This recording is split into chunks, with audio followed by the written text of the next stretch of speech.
2 бабының 3 бөлігі, 28 бабының 5 бөлігі, 99 бабының 2 бөлігі, 6, 11, 15 тармағымен көзделген қылмыстық құқық жасады деген айыппен сотқа берілді. Қарар бөлік. Қылмыстық процесс кодексінің 387-ші, 390, 393, 394, 395, 398, 400, 401, 402 баптарын басшыға ала отырып сот үкім етті. Исмаил Шимарович Ушировқа қатысты 2020 жылы ақпан айын 7-сінен 8-іне қараған түні Қордай ауданы Бұлар Батыр ауылы орын алған жаппай тәртіп кезінде Қазақстан Республикасының қылмыстық кодексінің 272 бабының 2 бөлігімен көзделген қылмыстық құқық жасады деген оның әрекетіне қылмыстық құқық бұзушылық құрамы болмауына байланысты қылмыстық процесс кодексінің 35 бабының 1 бөлігі 2 тармағының негізінде ақталсын. Қылмыстық процесс кодексінің 4-ші талаптарына сәйкес Ушировтың қылмыстық процесс жүргізетін органның заңсыз әрекетімен келтірілген зиянды өтеткізуге және бұзылған құқықтарын қалпына келтіру құқығы танылсын. Ақталған Исмаил Шимарович Уширов Жамбыл облысы бойынша қаржыды 158/1 мекемесінен күзетпен ұстау сот залынан дереу босатылсын. Дидар Дүйсенбекович Сейілханов, Азамат Серикович Сериков, Есет Сейілбаевич Халниязов, Дастан Серикбаевич Халниязов, Құдірет Мұхтарұлы, Қазақстан Республикасының қылмыстық кодексінің 272 бабының 3 бөлігімен көзделген қылмыстық құқық жасады деп кінәлі деп танылсын және олардың әрқайсысына осы бап бойынша 2 жыл мерзімге бас бостандығынан шектеу жазасы тағайындалып, нақ сол мерзімге пробация бақылау белгіленсін. Сотталушы Мұрат Байжанович Кибековтың әрекетіне Қазақстан Республикасы қылмыстық кодексінің 272 бабының 2 бөлігімен көзделген қылмыстық құқық құрамы болмауына байланысты Қазақстан Республикасының қылмыстық процесс кодексінің 35 бабының 1 бөлігі 2 тармағымен ақталсын.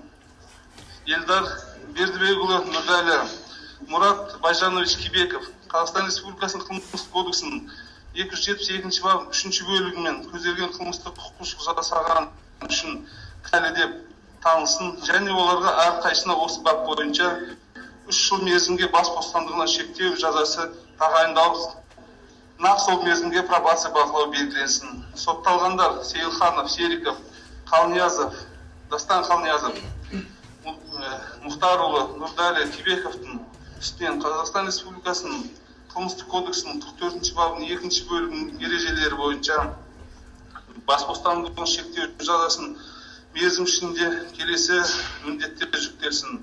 Пробация қызметінің нормативтік құқықтық актілерінің белгіленген талаптарын орындауға, пробация қызметкерлерін хабардар етпей, тұрақты тұрғылықты жерін, жұмыс оқу орнын ауыстырмауға, пробация қызметінің хабардар етпей, тұрғылықты жері бойынша әкімшілік аумақтық бірлік шегінен тыс жерге кетпеуге, жұмыстан оқудан бос уақытта және сағат 22:00-ден сағат 06:00-ге дейін тұрғылықты жерде болуға, көңіл көтеретін ойын-сауық, ойындық үйірме, құйылмалы спирттік шарап ішімдіктер сатылатын орындарға бармауға, жанұясы материалдық жағдайын қамтамасыз етуге, пробация қызметін белгілеген күндері тіркелуге және өзімен тәрбие жұмысын жүргізу үшін келіп тұруға, үкім заңды күшіне енген күннен бастап 1 ай ішінде жергілікті атқарушы орган арқылы жұмысқа орналасуға міндеттелсін. Жұмыс орны жоқ және оқудан жоқ болған жағдайда бас бостандығынан шектеу сотталған Дастан Қалниязов, Сериков, Есет Қалниязов, Мұхтарұлы, Нұрдәлі, Кибеков жергілікті атқарушы орган айқындаған орындарға жазасын өтеудің бүкіл мерзім ішінде 1 жылда 100 сағатқа мәжбүрлі еңбекке тартылсын. Сотталғандар Сейілханов, Сериков, Қалниязов, Дастан Қалниязов, Мұхтарұлы, Нұрдәлі, Кибековтың тағайындалған жазасын өтеуін бақылау тұрғылықты жерлеріндегі пробация қызметіне жүктелсін. Сотталғандар Сериков, Сейілханов, Қалниязов, Дастан Қалниязов, Мұхтарұлы Нұрдәлі Кебеков үкім заңды күшіне енгеннен кейін 10 күн мерзім ішінде тұрғылықты жерлерінде пробация қызметіне есепке қою үшін келуді міндеттелсін. Бас бостандығынан шектеу түрінде жазаға сотталғандар Сейілханов, Сериков, Қалниязов, Дастан Қалниязов, Мұхтарұлы Нұрдәлі Кебековтың жаза өтеуден қаскөйлікпен жалтарған жағдайда бас бостандығын шектеу жазалары өтелмеген бөлігі бас бостандығын айыру түрінде жаза ауыстыру түсіндірілсін.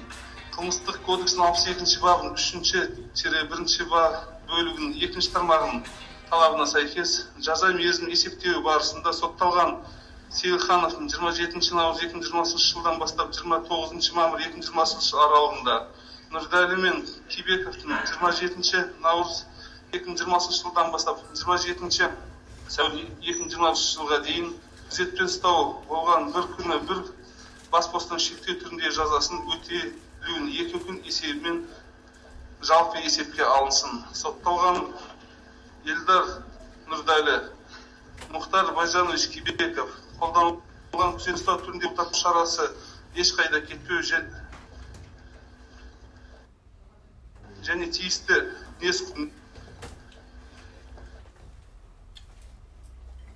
бұлтартпау шарасы өзгертілсін.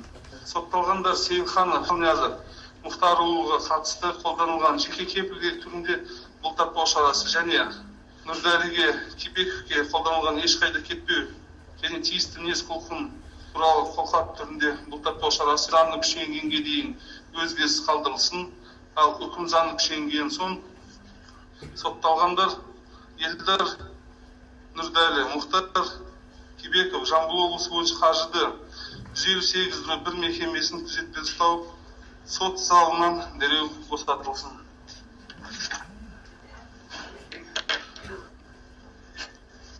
Ақжол Ерболұлы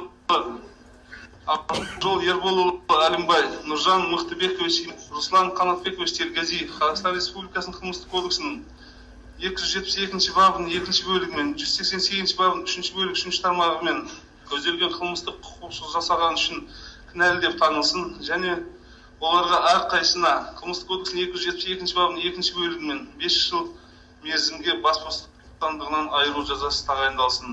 Қылмыстық кодексінің 188 бабының 3 бөлігі 3 тармағымен 2 жыл мерзімге бас бостандығынан шектеу жазасы тағайындалсын. Қазақстан Республикасының қылмыстық кодексінің 58 бабының 3 бөлігінің негізінде қылмыстық құқық жасаған қылмыстық құқық бұзушылықтардың жиынтығы бойынша онша қатаң емес жазаны неғұрлым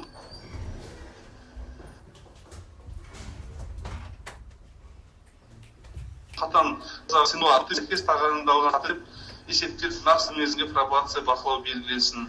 Сотталғандар Алимбаев, Иманбаев, Тергазиевтің үстінен қылмыстық кодексінің 44 бабының 2 бөлігінің ережелері бойынша бас бостандығынан айыру жазасын барлық мерзімде пробация бақылау белгіленсін және оларға келесі міндеттер жүктелсін.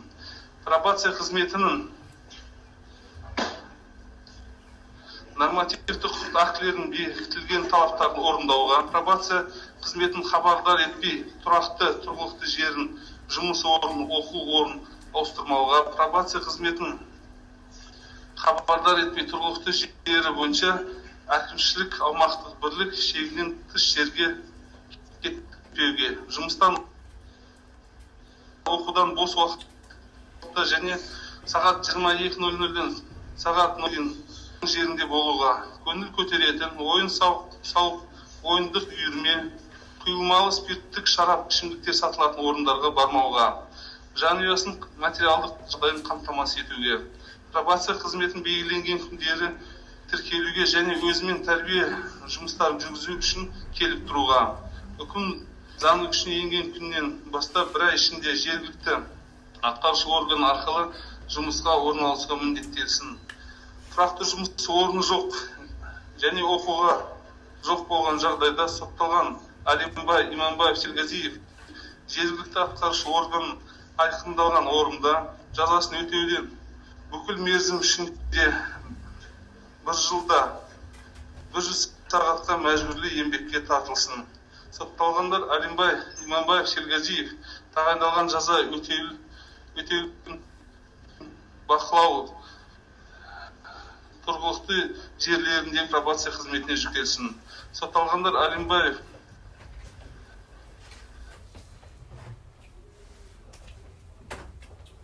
Иманбаев қызмет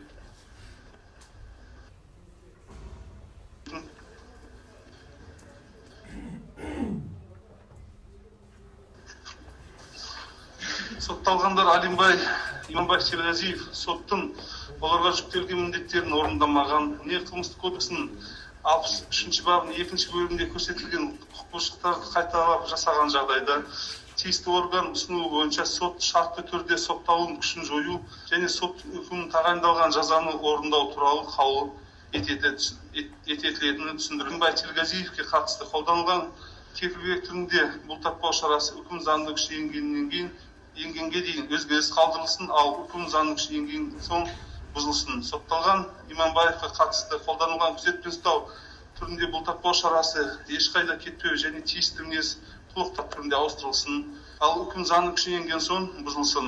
Қылмыстық кодексінің 62 бабы 3 бөлігі 2 тармағының талабына сәйкес жаза мерзімін есептеу барысында Иманбаевтың 27-2020 жылдан бастап үкім жарияланған күні, яғни 27 сәуір 2021 жылға дейін күзетпен ұсталған мерзімі әр күні олардың жазасын 1 күн, 1,5 күн есебімен есепке алынсын. Азамат Қанатович Төреев, Қазақстан Республикасының қылмыстық кодексінің 272 бабының 2 бөлігі, 188 бабының 3 бөлігі 3 тармағымен көзделген қылмыстық құқық бұзушылықтар жасаған үшін кінәлі деп танылсын және қылмыстық кодекс 72 бабының 2 бөлігі 2 бөлігімен 5 жыл мерзімге бас бостандығынан айыру жазасы тағайындалсын. Қылмыстық кодексінің 188 бабының 3 бөлігі 3 тармағымен 2 жыл мерзімге бас бостандығын шектеу жазасы тағайындалсын.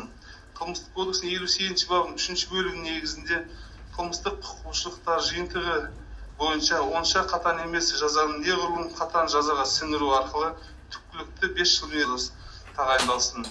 Сотталған Төреевтің жазасын өтеу қылмыстық атқару жүйесінің қауіпсіздігі орташа мекемеге белгіленсін. Сот үкімі заңды күшіне енгенге дейін Төреевке қатысты қолданылған күзетпен ұстау түрінде бұлтартпау шарасы өзгеріс қалдырылсын. Қылмыстық кодексінің 62 бабының 3 бөлігі 2 тармағының талаптарына сәйкес сотталған Төреевтің жазасын мерзімі есептеу барысында оның 27 наурыз 2020 жылдан бастап сот үкімі заңды күшіне енгенге дейін күзетпен ұсталған мерзімі әр күні оның бас бостандығынан айыру жазасын 1 күні, 1,5 күн есебімен есепке алынсын.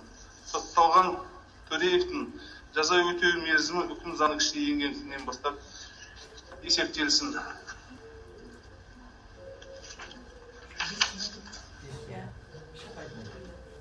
Ринат Құрманғазиевич Байке,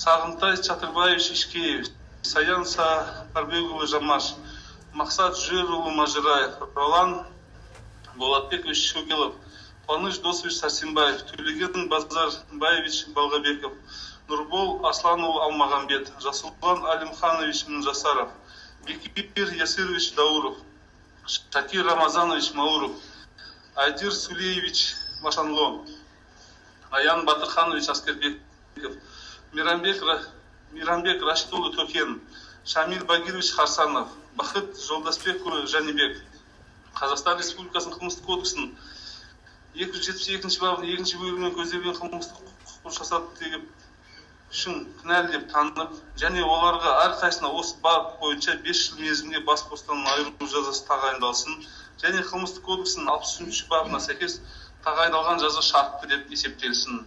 Бақыт Тілеубергенович Максутов, Қазақстан Республикасының қылмыстық кодексінің 28 бабының 5 бөлігі 272 бабының 2 бөлігімен көзделген қылмыстық құқық жасаған үшін кінәлі деп танылсын, және оған осы бап бойынша 5 жыл мерзім бас бостандығынан айыру жазасы тағайындалсын, және қылмыстық кодексінің 63 бабына сәйкес тағайындалған жаза шартты деп есептеліп, нақ сол мерзімде пробация бақылау белгіленсін. Сотталған Байке, Ишкеев, Жамаш, Мажираев, Максутов, Шогелов, Сарсенбаев, Балғабеков, Алмағамбет, Мунжасаров, Дауров, Мауров, Маршанло, Аскербеков, Токен, Харсанов, Жәнібектің үстінен Қазақстан Республикасының қылмыстық кодексінің 44 бабының 2 бөлігінің ережелерін бойынша бас бостандығынан айыру жазасының барлық мерзімінде пробация бақылау белгіленсін және олардың келесі міндеттер жүктелсін. Пробация қызметінің нормативті құқық актілері бекітілген талаптарын орындауға, пробация қызметінің хабардар етпей тұрақты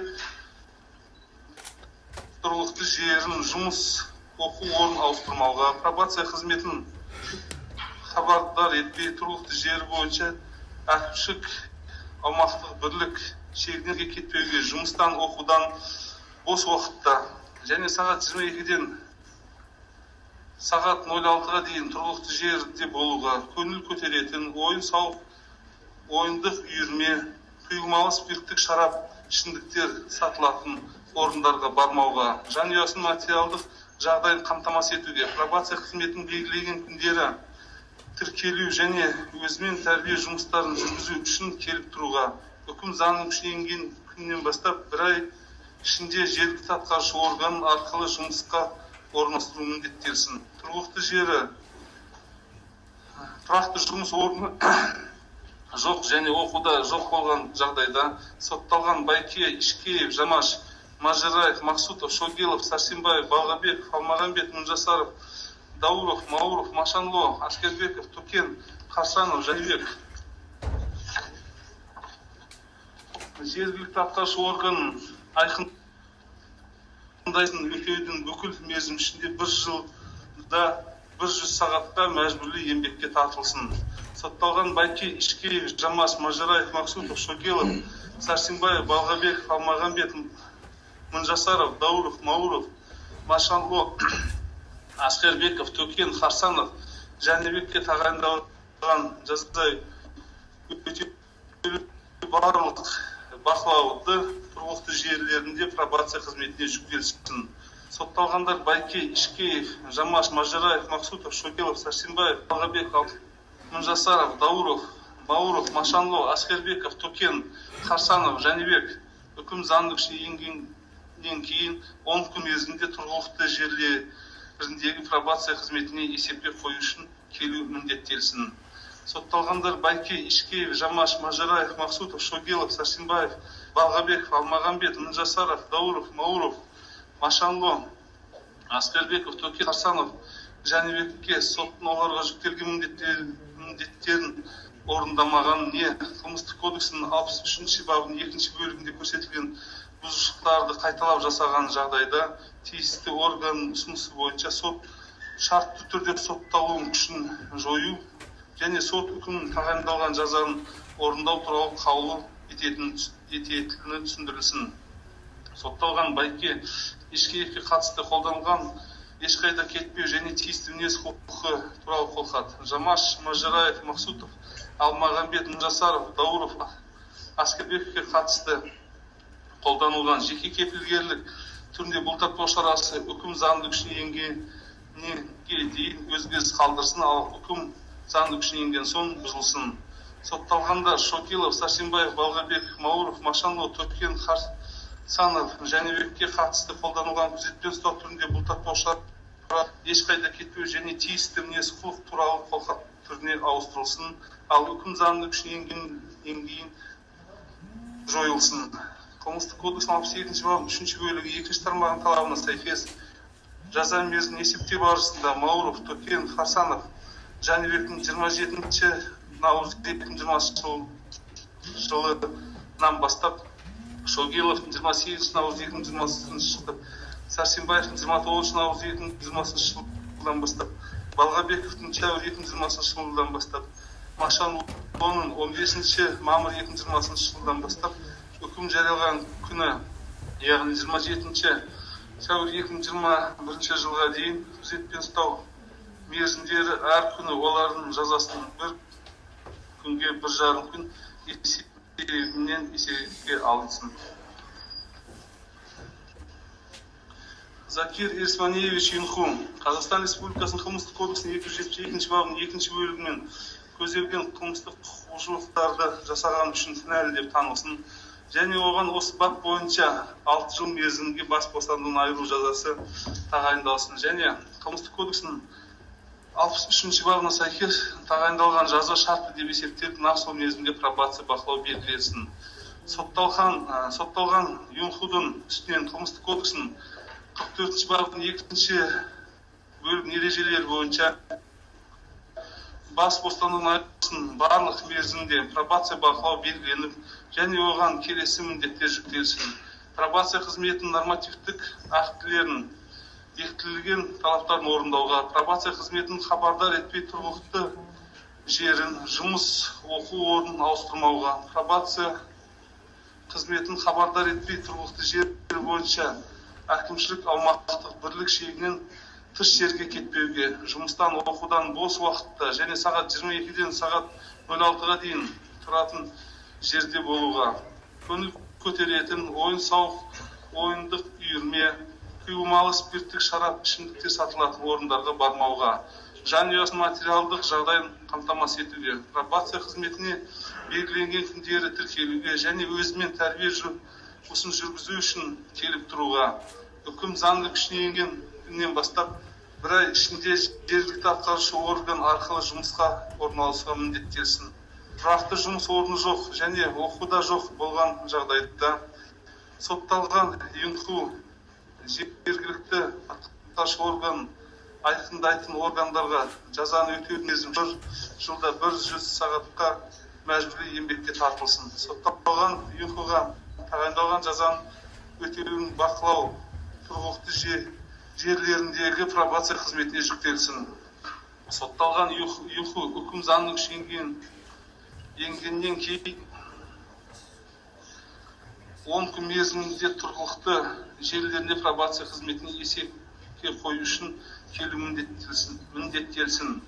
Юнхуға соттың оларға жүктелген міндеттерін орындамаған не қылмыстық кодексінің 63 бабының 2 бөлімінде көрсетілген бұзушылықтарды қайталап жасаған жағдайда тиісті орган ұсынысы бойынша сот шартты түрде сотталған күшін жою және сот үкімімен тағайындалған жазаны орындау туралы қаулы ететін түсіндірілсін. Сотталған Юнхуға қатысты қолданылған күзетпен ұстау түрінде бұлтартпау шарасы ешқайда кетпеу және тиісті мінез құлық туралы қолхат түрінде ауыстырылсын, ал үкім заңы күшіне енгеннен соң жойылсын. Қылмыстық кодекстің 62 бабының 3 бөлігі 2 тармағының талабына сәйкес жаза мерзімі есептеу барысында Юнхудың 27 наурыз 2020 жылдан бастап үкім жариялаған күні, яғни 27 сәуір 2020 жылға дейін күзетпен ұсталған мерзімдерін әр күні олардың жазасын 1 күн, 1,5 күн есебімен есепке алынсын. Алмас Болатбекович Аубакиров, Адлет Үсенбаевич Бажанов, Қазақстан Республикасының қылмыстық кодексінің 272 бабының 2 бөлігімен көзделген қылмыстық құқық бұзушылық жасаған үшін кінәлі деп танылсын және олардың әрқайсысына осы бап бойынша 5 жыл мерзімге бас бостандығынан айыру жазасы тағайындалсын. Сотталған Аубакиров Бажановтың жазаларын өтеу қылмыс атқару жүйесінің қауіпсіздігі орташа мекемесіне белгіленсін. Сотталған Аубакировқа қатысты қолданылған жеке кепілгер түрінде бұлтартпау шарасы күзетпен ұстау түрінде ауыстырылсын және ол сот залынан дереу қамаққа алынсын. Сот үкімі заңның күшіне енгеннен дейін Аубакиров Бажановқа қатысты қолданылған күзетпен ұстау түрінде бұлтартпау шарасы өзгеріс қалдырылсын. Қылмыстық кодекстің 62 бабының 3 бөлігі екінші талаптарына сәйкес сотталғандардың жаза мерзімін есептеу барысында Аубакировтың 2 сәуір 2020 жылдан бастап 29 мамыр 2020 жыл аралығында және 27 сәуір 2020 жылдан бастап сот үкім заңның күшіне енгенге дейін, ал 27 наурыз 2020 жылдан бастап сот үкім заңның күшіне енгенге дейін ұсталған мерзімі әр күні оның бас бостандығынан айыру жазасын 1 күні, 1,5 күн есебімен есепке алынсын. Сотталған Аубакировтың Бажановтың жаза өтеу мерзімі үкім заңды күшіне енген күннен бастап есептелсін. Бақытбек Турсынбекович Ибраимов, Харки Рахиевич Саров, Қазақстан Республикасының қылмыстық кодексінің 272 бабының 2-3 бөліктермен көзделген қылмыстық құқық бұзушылық жасаған үшін кінәлі деп танылсын, және оларға әрқайсысына қылмыстық кодекстің 272 бабының 2 бөлігі мен 5 жыл мерзімге бас бостандығынан айыру жазасы тағайындалсын. Қылмыстық кодекстің 272 бабының 3 бөлігімен 3 жыл мерзімге бас бостандығынан шектеу жазасы тағайындалсын. Қылмыстық кодекстің 57 бабының 3 бөлігінің негізінде қылмыстық құқық бұзушылықтар жиынтығы бойынша онша қатаң емес жазаны неғұрлым қатаң жаза сіңіру арқылы түпкілікті 5 жыл мерзімге бас бостандығынан айыру жазасы тағайындалсын. Және қылмыстық кодекстің 63 бабына сәйкес тағайындалған жаза шартты деп есептеліп, нақ сол мерзімге пробация бақылау белгіленсін.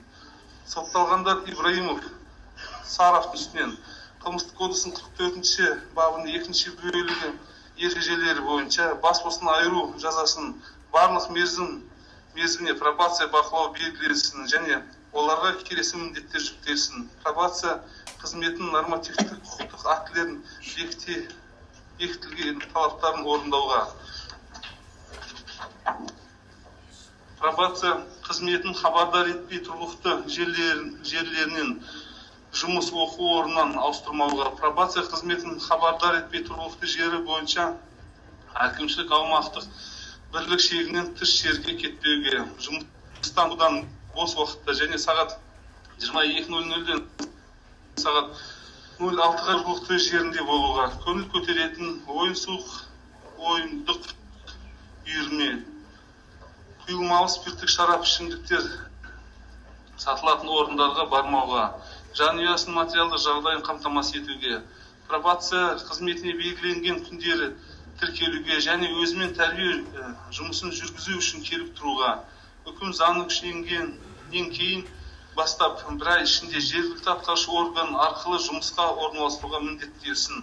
Тұрақты жұмыс орны жоқ және оқуда жоқ болған жағдайда сотталған Ибраимов Саров жергілікті атқарушы органдарын айқындайтын орындарда жазаны өтеудің бүкіл мерзім ішінде 1 жылда 100 сағатқа мәжбүрлі еңбекке тартылсын.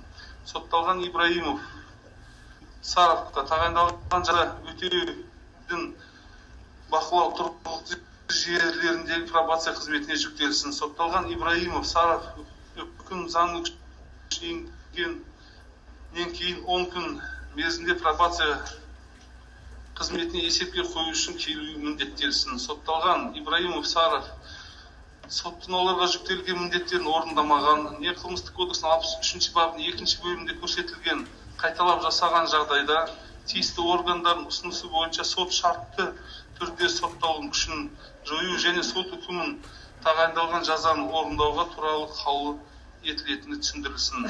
Сотталғандар Ибраимов Саровқа қатысты қолданылған күзетпен ұстау түрінде бұлтартпау шарасы ешқайда кетпеу және тиісті мінез құлық туралы қолхат түрінде ауыстырылсын, ал үкім заңы күшенгеннен соң бұзылсын. Қылмыстық кодекстің 62 бабының 3 бөлігі 2 тармағының талабына сай жаза мерзімін есептеу барысында Ибраимов Саров 27 наурыз 2020 жылдан бастап 27 сәуір 2021 жылданға дейін күзетпен ұстау мерзімі әр күні олардың жазасын 1 күні 1,5 күн есебімен есепке алынсын. Сапар Бейсенханович Алиев, Мақсат Қойшыбекұлы Чарабас, Қазақстан Республикасының қылмыстық кодексінің 272 бабының 2-3 бөліктермен көзделген қылмыстық құқық бұзушылық жасаған үшін кінәлі деп танылсын, және олардың әрқайсысына қылмыстық кодексінің 272 бабының 2 бөлігімен 5 жыл мерзімге бас бостандығынан айыру жазасы тағайындалсын. Қылмыстық кодексінің 272 бабының 3 бөлігін 3 жыл мерзімге бас бостандығынан шектеу жазасы тағайындалсын. Қылмыстық кодекстің 58 бабының 3 бөлігінің негізінде қылмыстық құқық бұзушылықты жиынтығы бойынша онша қатаң емес жазаны неғұрлым қатаң жаза сіңіру арқылы 5 жыл мерзімге бас бостандығынан айыру жазасы тағайындалсын. Сотталған Алиев Чарабастың жазаларын өтеу қылмыс атқару жүйесінің қауіпсіздігі орташа мекемесіне белгіленсін. Сот үкімі заңның күшенгеннен кейін Алиев Чарабасқа қатысты қолданылған күзетпен ұстау түрінде бұлтартпау шарасы өзгеріс қалдырылсын. Қылмыстық кодекстің 62 бабының 3 бөлігінің 2 тармағының талабына сай сотталғандар Алиев Чарабастың жаза мерзімін есептеу барысында олардың 27 наурыз 2020 жылдан бастап заңды күшіне енгенге дейін күзетпен ұсталған мерзімдері әр күн олардың бас бостандығынан айыру жазасын бір күні 1,5 күн есебімен есепке алынсын. Сотталғандар Алиев Чарабастың жаза өтеу мерзімі үкім заңды күшіне енген күннен бастап есептелсін. Юсуп Мусаевич Шинху Қазақстан Республикасының қылмыстық кодексінің 272 бабының 2 бөлігімен 419 бабының 3 бөлігімен көзделген қылмыстық құқық бұзушылық жасаған үшін кінәлі деп танылсын. Және оған қылмыстық кодексінің 272 бабының 2 бөлігімен 6 жыл мерзімге бас бостандығынан айыру жазасы тағайындалсын.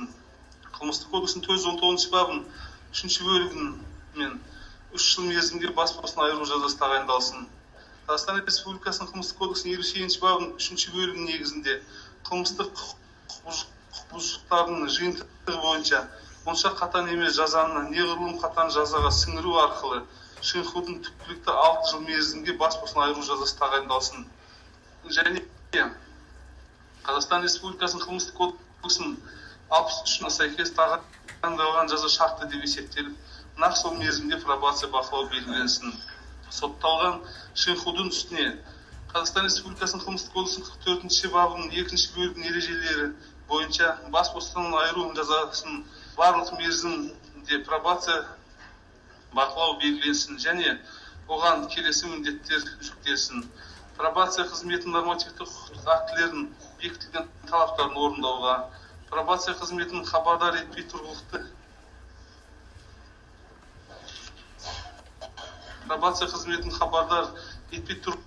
жері, жұмыс, оқу орны ауыстырмауға, пробация қызметінің хабардар етпей тұрғылықты жері бойынша әкімшілік аумақтың бірлік шегінен тыс жерге кетпеуге, жұмыстан оқудан бос уақытта және сағат 22:00-ден сағат 06:00-ға дейін тұратын жерде болуға, көңіл көтеретін ойын-сауық, ойындық үйірмеге,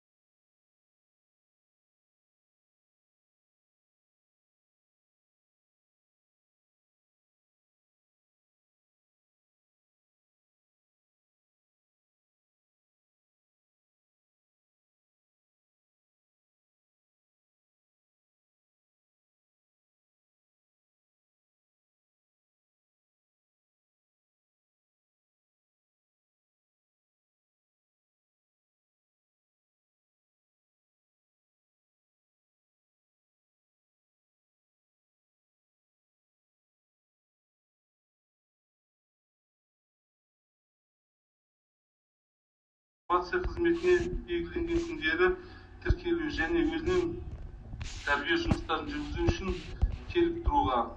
Үкім заңды күшіне енген күннен бастап 1 ай ішінде жергілікті атқарушы орган арқылы жұмысқа орналасу міндеттелсін. Тұрақты жұмыс орны жоқ және оқуда жоқ болған жағдайда сотталған Шинхудың жергілікті атқарушы орган айқындайтын олардың жазасын өтеуін бүкіл мерзім ішінде 1 жылда 100 сағатқа мәжбүрлі еңбекке тартылсын. Шинхуға тағайындалған жаза өтеудің бақылау тұрғылықты жергілікті пробация қызметіне жүктелсін. Сотталған Шинхудың үкім заңды күшіне енгеннен кейін 10 күн мерзімде тұрғылықты жерлеріне пробация қызметіне есепке қою үшін келу міндеттелсін. Шинхуға соттың оған жүктелген міндеттерін орындамаған не қылмыстық кодекстің 63 бабының 2 бөлігінде көрсетілген бұзушылықтарды қайталап жасаған жағдайда тиісті органдардың ұсынысы бойынша сот шартты түрде сотталған күшін жою және сот үкімімен тағайындалған жазаны орындау туралы қаулы етілетіні түсіндірілсін. Сотталған Шинхуға қатысты қолданылған жеке кепілгер түрінде шарасы өзгеріс қалдырылсын, ал үкім күшіне енген соң бұзылсын. Эрза Мухармедович Дауров Қазақстан Республикасының қылмыстық кодексінің 372 бабының екінші бөлігімен 380-1 бабы екінші бөлігімен 1-ші, 5-ші, 6-ші тармақтармен көзделген қылмыстық құқық жасаған үшін кінәлі деп танылсын және оған қылмыстық кодекстің 272 бабының екінші бөлігімен 5 жыл мерзімге бас бостандығынан айыру жазасы тағайындалсын.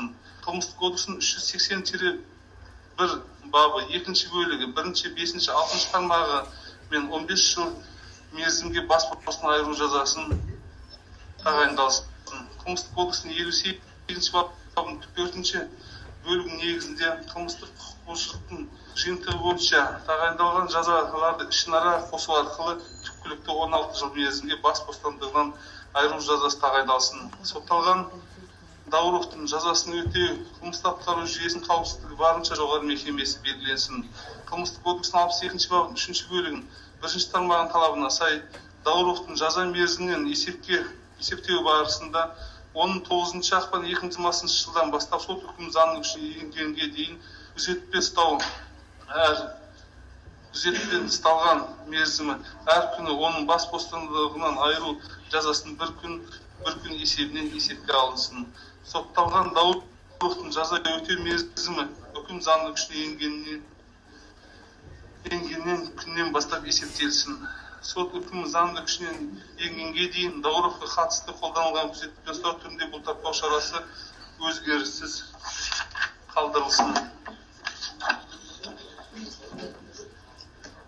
Мадияр Бахитович Жунусов, Қазақстан Республикасының қылмыстық кодексінің 272 бабының 2-ші бөлігі, 380 бабы 1-ші бөлігімен көзделген қылмыстық құқық жасаған үшін кінәлі деп танылсын және оған Қылмыстық кодексінің 272 бабының 2-ші бөлігімен 5 жыл мерзімге бас бостандығынан айыру жазасы тағайындалсын. Қылмыстық кодексінің 380 бабы 1-ші бөлігінің 2 жыл мерзімге бас бостандығынан шектеу жазасы тағайындалсын. Қылмыстық кодексінің 58 бабының 3-ші бөлігінің негізінде қылмыстық құқық бұзушылықтың жиынтығы бойынша онша қатаң емес жазаны неғұрлым қатаң жазаға сіңіру арқылы түпкілікті 5 жыл мерзімге бас бостандығынан айыру жазасы тағайындалсын. Сотталған Жунусовтың жаза өтеу қылмыстық атқару жүйесінің қауіпсіздігі орташа мекемесіне белгіленсін. Қылмыстық кодекстің 62 бабының 3-ші бөлігі 2-ші тармағының талабына Жунусовтың жаза мерзімін есептеу барысында оның 27 наурыз 2020 жылдан бастап сот үкімі заңды күшіне енгенге дейін күзетпен ұстау мерзімі әр күні оның бас бостандығынан айыру жазасын бір күнге 1,5 күн есебімен есепке алынсын. Сотталған Жунусовқа жаза өтеу мерзімі үкім заңды күшіне енген күннен бастап есептелсін. Сот үкімі заңды күшіне енгенге дейін Жунусовқа қатысты қолданылған күзетпен ұстау түрінде бұлтартпау шарасы өзгеріс қалдырылсын. Жұмахан Мамурханович Ботабасов, Қазақстан Республикасының қылмыстық кодексінің 272 бабының 2-ші бөлігі мен 99 бабының 2-ші бөлігі 1-ші, 6-ші, 7-ші, 11-ші, 15-ші тармағы мен 106 бабының 2-ші бөлігі 1-ші, 5-ші, 8-ші, 12-ші тармақтармен көзделген қылмыстық құқық бұзушылықты жасаған үшін кінәлі деп танылсын және оған қылмыстық кодексінің 272 бабының 5 жыл мерзімге бас бостандығынан айыру жазасы тағайындалсын. Қылмыстық кодексінің 99 бабының 2-ші бөлігінің 1-ші, 6-ші, 7-ші, 11-ші, 15-ші тармағы мен 16 жыл мерзімге бас бостандығынан айыру жазасы тағайындалсын.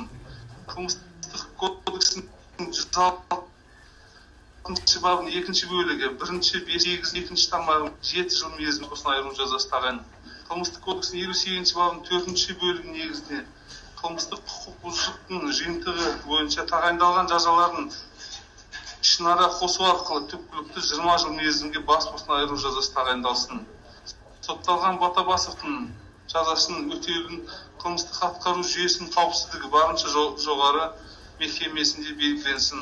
Қылмыстық кодекстің 62 бабының 3-ші бөлігінің 1-ші талабына сәйкес жаза мерзімін есептеу барысында Ботабасовтың 27 наурыз 2020 жылдан бастап сот үкімі заңды күшіне енгенге дейін күзетпен ұстау мерзімі әр күні оның бас бостандығынан айыру жазасын бір күн есебімен есепке алынсын. Сотталған Ботабасовтың жаза өтеу мерзімі үкім енген күннен бастап есептелсін. Сот үкімі заңды күшіне енгенге дейін Ботабасовқа қатысты қолданылған күзетпен ұстау түрінде бұлтартпау шарасы өзгеріс қалдырылсын. Медет Талғатұлы Токабай Қазақстан Республикасының қылмыстық кодексінің 272 бабының 2 бөлігі, 192 бабының 4 бөлігінің 2 тармағы, 99 бабының 2 бөлігінің 6, 7, 11, 15 тармағы мен 24 бабының 3 бөлігі, 99 бабының 2 бөлігі, 1, 6, 7, 11, 15 тармағы мен көзделген қылмыстық құқық бұзушылық жасағаны үшін кінәлі деп танылсын, және оған қылмыстық кодекстің 272 бабының 2 бөлігімен 5 жыл мерзімге бас бостандығынан айыру жазасы тағайындалсын. Қылмыстық кодекстің 192 бабының 4 бөлігінің 2 тармағымен 10 жыл мерзімге бас бостандығынан айыру жазасы тағайындалсын. Қылмыстық кодекстің 99 бабының 2 бөлігі 6, 7, 11, 15 тармағымен 16 жыл мерзімге бас бостандығынан айыру жазасы тағайындалсын. Қылмыстық кодекстің 24 бабының 3 бөлігі, 99 бабының 2 бөлігі 1, 6, 7, 11, 15 тармағымен 15 жыл мерзімге бас бостандығынан айыру жазасы тағайындалсын. Қылмыстық кодекстің 58 бабының 4 бөлігі негізінде қылмыстық құқық бұзушылықтардың жиынтығы бойынша тағайындалған жаза ішінара қосу арқылы түпкілікті 17 жыл мерзімге бас бостандығынан айыру жазасы тағайындалсын. Сотталған Токабайдың жазасын өтеу қылмыстық атқару жүйесінің қауіпсіздігі барынша жоғары мекемеге белгіленсін. Қылмыстық кодекстің 62 бабының 3 бөлігінің 1 тармағының талаптарына сәйкес жаза мерзімін есептеу барысында Токабайдың 30 мамыр 2020 жылдан бастап сот үкімі заңды күшіне енгенге дейін күзетпен ұстау мерзімі әр күні оның бас бостандығынан айыру жазасын бір күн есебімен есепке алынсын. Сотталған Токабайдың жаза өтеу мерзімі үкім заңды күшіне енген күннен бастап есептелсін. Сот үкімі заңды күшіне енгенге дейін Токабайға қатысты қолданылған күзетпен ұстау түрінде бұлтартпау шарасы өзгеріс қалдырылды. Ануар Жанатұлы Оразай Қазақстан Республикасының қылмыстық кодексінің 272 бабының 2 бөлігі, 287 бабының 1 бөлігі, 191 бабының 2 бөлігі, 1, 3 тармағымен 192 бабының 4 бөлігінің 2 тармағымен көзделген қылмыстық құқық бұзушылық жасаған үшін кінәлі деп танылсын, және оған қылмыстық кодексінің 272 бабының 2 бөлігімен 5 жыл мерзімге бас бостандығынан айыру жаза тағайындалсын. Қылмыстық кодексінің 287 бабының 1 бөлігімен 80 сағат мерзімге қоғамдық жұмысқа тарту түріндегі жаза тағайындалсын. Қылмыстық кодексінің 191 2 бөлігінің 1, 3 тармағымен 5 жыл мерзімге бас бостандығынан айыру жазасы тағайындалсын. Қылмыстық кодексінің 192 бабының 4 бөлігінің 2 тармағымен 10 жыл мерзімге бас бостандығынан айыру жазасы тағайындалсын. Қылмыстық кодексінің 58 бабының 3 бөлігінің негізінде қылмыстық жошылықты жиынтығы бойынша тағайындалған жазалардың ішінара қосу арқылы түпкілікті 11 жыл мерзімге бас бостандығынан айыру жазасы тағайындалсын. Сотталған Оразайдың жазасын өтеу қылмыстық атқару жүйесінің қауіпсіздігі барынша жоғары мекемесіне белгіленсін. Қылмыстық кодекстің 62 бабының 3 бөлігінің 1 тармағының талабына сәйкес жаза мерзімдерін есептеу барысында Оразайдың 1 сәуір 2020 жылдан бастап сот үкімі заңды күшіне енгенге дейін күзетпен ұсталған мерзімі әр күні оның бас бостандығынан айыру жазасын бір күн есебінен есепке алынсын. Сотталған Оразайдың жаза өтеу мерзімі үкім заңды күшіне енген күннен бастап есептелсін. Сот үкімі заңды күшіне енгенге дейін Оразайға қатысты қолданылған күзетпен ұстау түрінде бұлтартпау шарасы өзгеріссіз қалдырылсын. Ринат Жақсыналиевич Иманғазиев Қазақстан Республикасының қылмыстық кодексінің 272 бабының 2 бөлігі, 192 бабының 3 бөлігі 4 тармағымен көзделген қылмыстық бұзушылықтар жасаған үшін кінәлі деп танылсын, және оған қылмыстық кодексінің 272 бабының 2 бөлігінің 5 жылге бас бостандығынан айыру жазасы тағайындалсын. Қылмыстық кодексінің 192 бабының 3 бөлігінің 4 тармағымен 7 жыл мерзімге бас бостандығынан айыру жазасын. Қылмыстық кодексінің 58 бабының 3 бөлігінің негізінде қылмыстық құқық жиынтығы бойынша онша қатаң емес жазаны неғұрлым қатаң жазаға сіңіру арқылы түпкілікті 7 жыл мерзімге бас бостандығынан айыру жазасы тағайындалсын. Сотталған Иманғазиевтің жазасын өтеуін қылмыстық атқару жүйесінің қауіпсіздігі орташа мекемесіне белгіленсін. Қылмыстық кодексінің 62 бабының 3 бөлігінің 2 талабына сай Иманғазиевтің жаза өтеу мерзімін есептеу барысында оның 1 сәуір 2020 жылдан бастап сот үкімі заңды күшіне енгенге дейін күзетпен ұсталған мерзімі әр күні оның бас бостандығынан айыру жазасына 1 күн 1,5 күн есепке алынсын. Сотталған Имангазиевке жаза өтеу мерзімі үкім заңды күшіне енген күннен бастап есептелсін.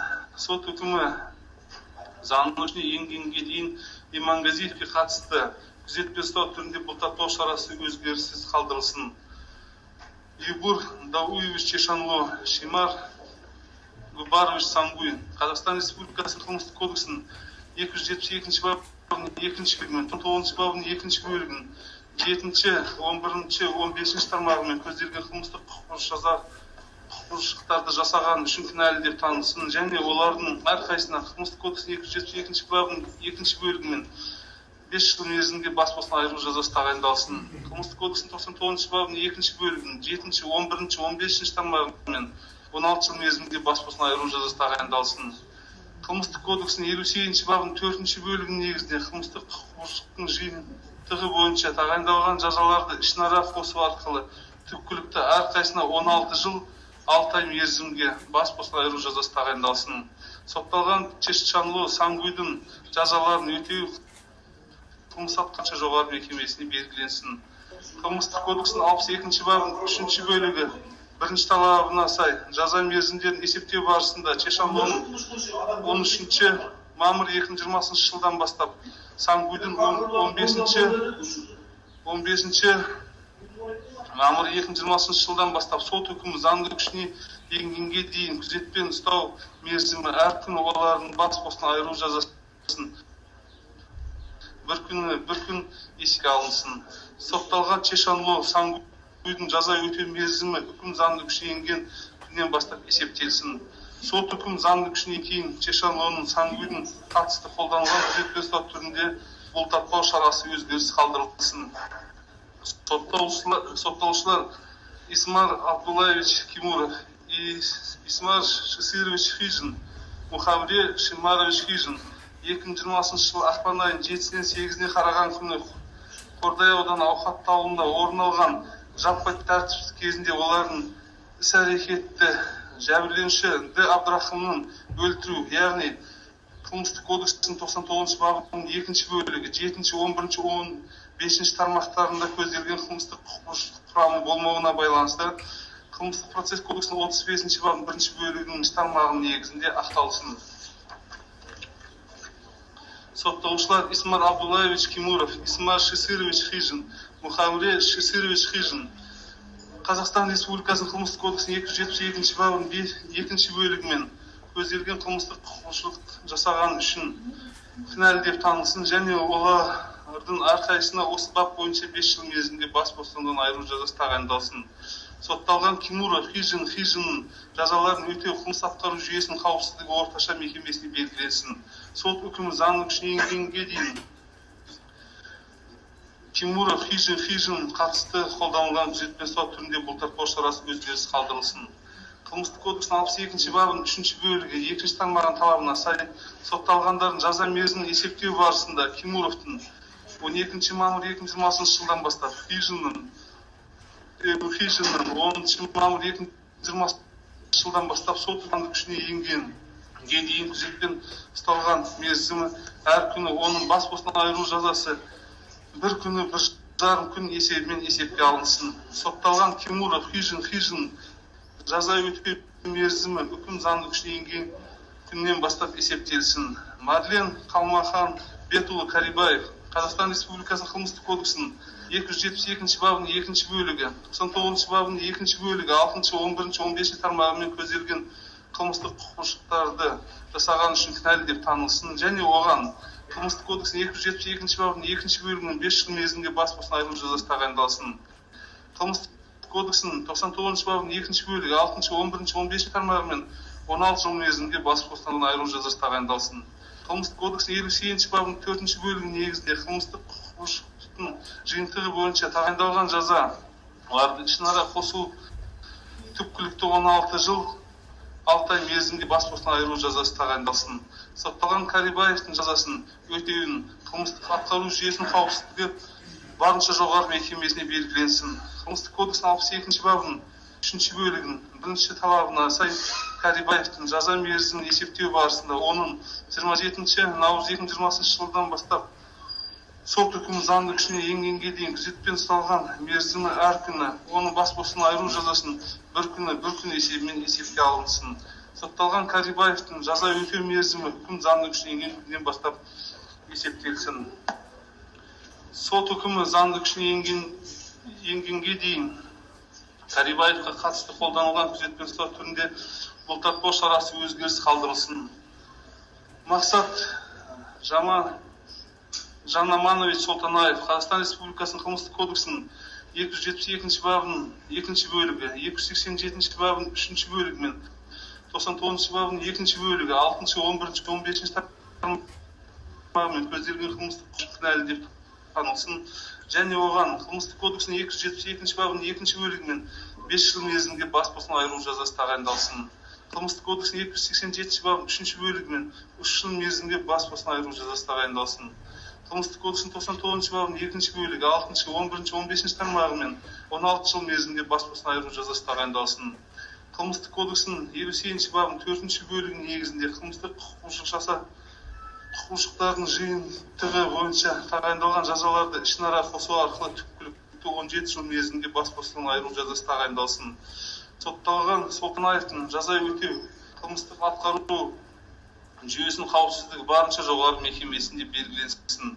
Қылмыстық кодексінің 62 бабының 3 бөлігінің 1 талаптарына сай Солтанаев жаза мерзімін есептеу барысында оның 28 наурыз 2020 жылдан бастап сот үкімі заңды күшіне енгенге дейін күзетпен ұстау мерзімі әр күні, оның бас бостандығынан айыру жазасын бір күн есебімен есепке алынсын.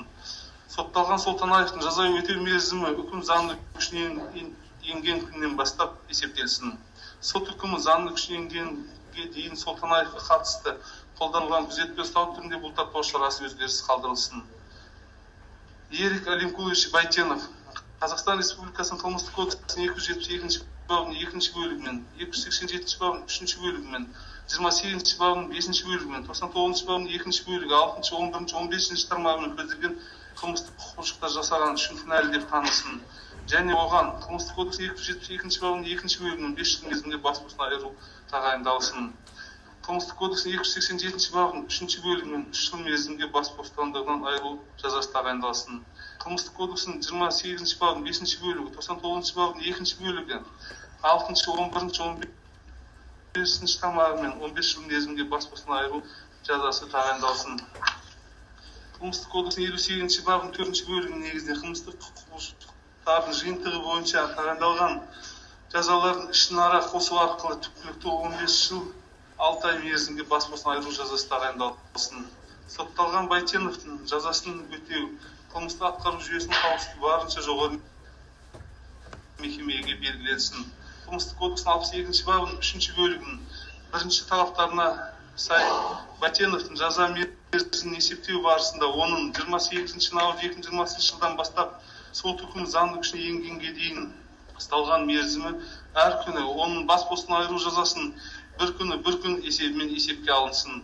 Сотталған Байтеновтың жаза өтеу мерзімі үкім заңды күшіне енген күннен бастап есептелсін. Сот үкімі заңды күшіне енгенге дейін Байтеновке қатысты қолданылған күзетпен ұстау түрінде бұлтартпау шарасы өзгеріс қалдырылсын.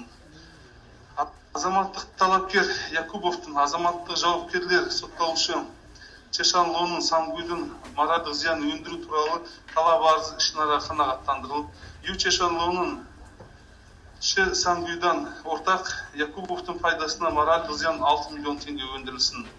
Азаматтық талапкер Якубовтың азаматтық жауапкерлер сотталған Хижин Кемуровтың материалдық және моральдық зиян өндіру талабы арызы қанағаттандырусыз қалдырылсын. Азаматтық талапкер Якубовтың келтірілген материалдық залал өндіру туралы талап арызы бойынша азаматтық талапкердің азаматтық талап қою қанағаттандыру құқығы танылып, оның мөлшері туралы мәселені азаматтық сот ісін жүргізу тәртібі мен соттың қарауына беру түсіндірілсін. Азаматтық жауапкер сотталған Чешанло Сангүйдің әрқайсысына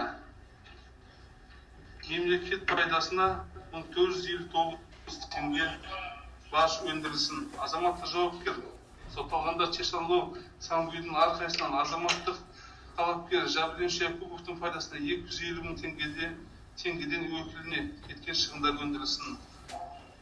Азаматтық талапкер Хасановтың, азаматтық жауапкер Ботабасовтың моральдық зиян өндіру туралы талабы ішінара қанағаттандырылып, Д. Ботабасовтан Хасановтың пайдасына моральдық зиян 6 миллион теңге өндірілсін. Азаматтық талапкер Тейдің, азаматтық жауапкер Ботабасовтың материалдық зиян өндіру талабы ішінара қанағаттандырылып, Ботабасовтан Чөнтейдің пайдасына моральдық зиян 6 миллион теңге өндірілсін. Азаматтық талапкер Инван, азаматтық жауапкер Ботабасовтың моральдық зиян өндіру туралы талабы ішінара қанағаттандырылып, Ботабасовтан Инван пайдасына моральдық зиян 6 миллион теңге өндірілсін. Азаматтық жауапкер сотталған Ботабасовтан мемлекет пайдасына 4 миллион 377 теңге мемлекеттік баж өндірілсін. Азаматтық талапкер Кировтың, азаматтық жауапкер сотталған Токабайдың моральдық зиян өндіру талабы арыз ішінара қанағаттандырылып, Токабайдан Кировтың пайдасына 6 миллион теңге өндірілсін. Азаматтық талапкер Дауловтың, азаматтық жауапкер сотталған Токабайдың моральдық зиян өндіру талабы арызы ішінара қанағаттандырылып, Токабайдан Дауловтың пайдасына моральдық зиян 1 миллион теңге өндірілсін. Азаматтық талапкер Нунудың, азаматтық жауапкер сотталған Токабайдың материалдық және моральдық зиян өндіру талабы арызы ішінара қанағаттандырылып, одан Нунудың пайдасына материалдық зиян 12 миллион теңге өндірілсін. Ал моральдық зиян 1 миллион теңге өндіруден бас тартылсын. Азаматтық жауапкер сотталған Токабайдан мемлекет пайдасына 124.377 теңге мемлекеттік баж өндірілсін. Азаматтық талапкер Ыдызовтың, азаматтық жауапкер сотталған Карибаевтың моральдық зиян өндіру талабы ішінара қанағаттандырылып, Карибаевтың Ыдызовтың пайдасына моральдық зиян 6 миллион теңге өндірілсін. Азаматтық жауапкер сотталған Карибаевтың мемлекет пайдасына 1459 теңге мемлекеттік баж өндірілсін. Азаматтық жауапкерлер Чешанлу, Самбуй, Ботабасов, Карибаев, Токабай азаматтық талапкерлердің қанағаттандырылған азаматтық талаптарын ерікті түрде орындау үшін үкім заңды күшіне енген кейін 1 ай мерзім берілсін. Азаматтық талапкерлер марқұмның Будажановтың, Жеңімпаздың, азаматтық жауапкерлердің сотталғандардан материалдық зиян өндіру талабы арызын қанағаттандырусыз қалдырылсын. Азаматтық талапкер Л. Айдаровтың, С. Айдаровтың, Х. Айдаровтың, Х. Арфаның, А. Багиевтің, И. Бицаровтың, Н. Пиваздың, С. Вангасырдың, З. Варовтың, Р. Генсировтың,